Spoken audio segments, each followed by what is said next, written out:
विधायकों और कार्यकर्ताओं को होमवर्क देकर चुनावी परीक्षा में पास होने का मंत्र भी दे दिया है। क्या ये मंत्र है, जानने के लिए रिपोर्ट देखिए।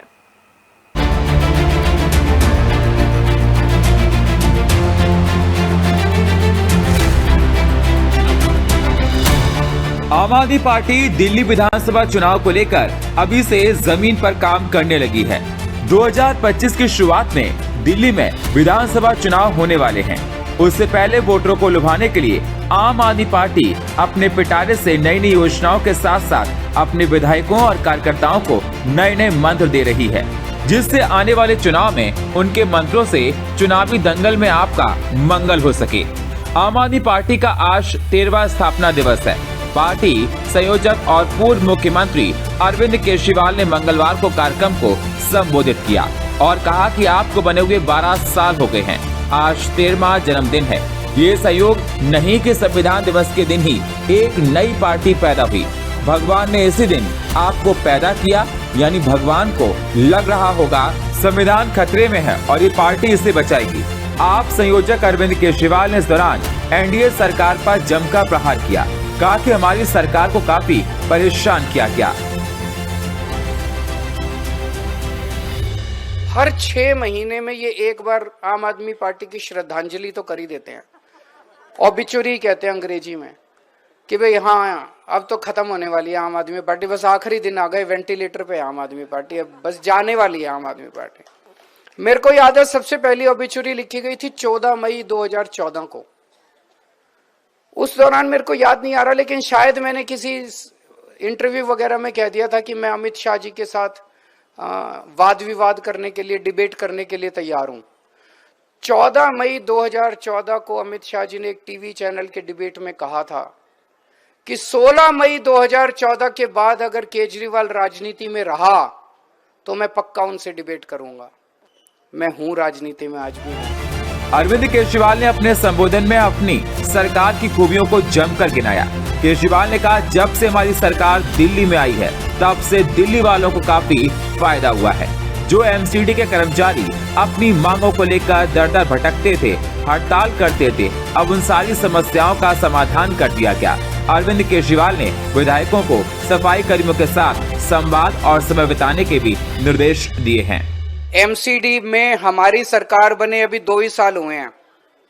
2 साल के अंदर हमने 2 बड़े काम कर दिए। एक, पहले हमारी सरकार बनने के पहले 12 महीने सफाई कर्मचारी केवल अपनी तनख्वाह लेने के लिए हड़ताल पे रहते थे। 12 महीने हड़ताल पे रहते थे, तनख्वाह नहीं मिलती थी।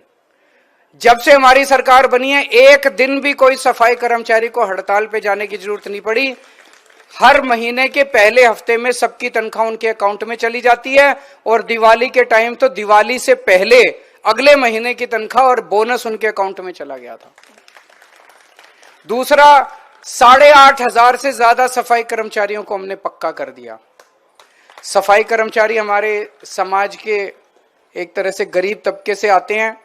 इस मौके पे मैं सभी एमएलए से और काउंसलर से अपील करना चाहता हूं कि अपने अपने क्षेत्र के जितने सफाई कर्मचारी हैं, उन सफाई कर्मचारियों को काफी हैं, तो हो सकता है 3 बार 4 बार में करना पड़े, अपने अपने घर पे चाय पे या खाने पे जरूर बुलाएं उनका सम्मान करने के लिए। ये बड़े बड़े नेता गरीबों के घर तो जाते हैं खाना खाने, अपने घर कोई नहीं बुलाता। आप अपने घर बुलाइए, उनका सम्मान कीजिए। आम आदमी पार्टी चुनावी दंगल को जीतने के लिए अभी से रणनीतियां बना रही है।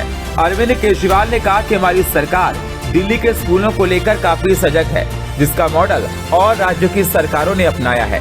स्कूलों, अस्पतालों से लेकर तमाम योजनाओं से लाखों दिल्ली वाले फायदा उठा रहे हैं। बीजेपी की तमाम कोशिश करने के बाद भी हमारी सरकार के जो कार्य चल रहे थे वो चलते रहे और विकास कार्यों को बीजेपी नहीं रोक पाई।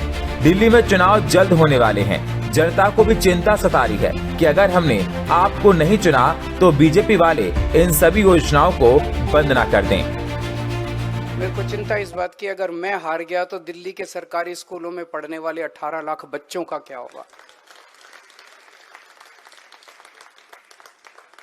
दिल्ली के जैसे स्कूल पूरे देश में कहीं नहीं है। बड़ी मुश्किल से 10 साल के अंदर इतना अच्छा शिक्षा का इंतजाम किया है। अगर हमारी सरकार चली गई तो उन बच्चों के पेरेंट्स का क्या होगा जिन्होंने एक उम्मीद देखी है कि मेरा भी बच्चा अब डॉक्टर, इंजीनियर, वकील बनेगा। मेरी चिंता इस बात की नहीं है कि मेरा क्या होगा। मैं यहां सत्ता के लिए नहीं आया। हम सत्ता के लिए ना आम आदमी पार्टी में कोई सत्ता के लिए आया। हमारी चिंता इस बात की है कि दिल्ली में आज जब कोई किसी गरीब के घर में कोई बीमार होता है, उसे तकलीफ तो होती है बीमार घर में कोई हो, लेकिन उसे पैसे की चिंता नहीं करनी क्योंकि उसे सरकारी अस्पताल और मोहल्ला क्लिनिक में इलाज मिलता है। उन सब लोगों का क्या होगा जिनके घर में कोई इलाज, कोई बीमार होगा? उन सब लोगों का क्या होगा? दिल्ली में पहले 8 से 10 घंटे के पावर कट लगते थे बिजली के। अगर हमारी सरकार चली गई तो दिल्ली के अंदर फिर से 8-8, 10-10 घंटे के पावर कट लगने चालू हो जाएंगे। हमारे देश की राजधानी का क्या होगा? 2 करोड़ लोगों का क्या होगा? आज आम आदमी पार्टी ने पूरे देश के अंदर एक उम्मीद पैदा की है। पहले उम्मीद खत्म हो गई थी लोगों को कि सरकार कुछ करेगी। बस एक बार इससे नाराज होते थे, उसको वोट दे देते थे, उससे नाराज होते थे। उस उम्मीद का क्या होगा जो आम आदमी पार्टी ने पूरे देश के अंदर जगाई है? दिल्ली में चुनाव से पहले अरविंद केजरीवाल बीजेपी पर हमलावर है। जनता पैठ बनाने के लिए अपने विधायकों को होमवर्क दे दिया गया है, जिससे चुनावी परीक्षा की तैयारियां अच्छे से हो सकें। अब देखना ये होगा कि आपकी तैयारियों पर दिल्ली की जनता का रुख क्या निकलकर सामने आता है। चुनावी परीक्षा में आपको टक्कर देने के लिए बीजेपी पूरी तैयारियों के साथ खड़ी है। ब्यूरो रिपोर्ट, देश न्यूज।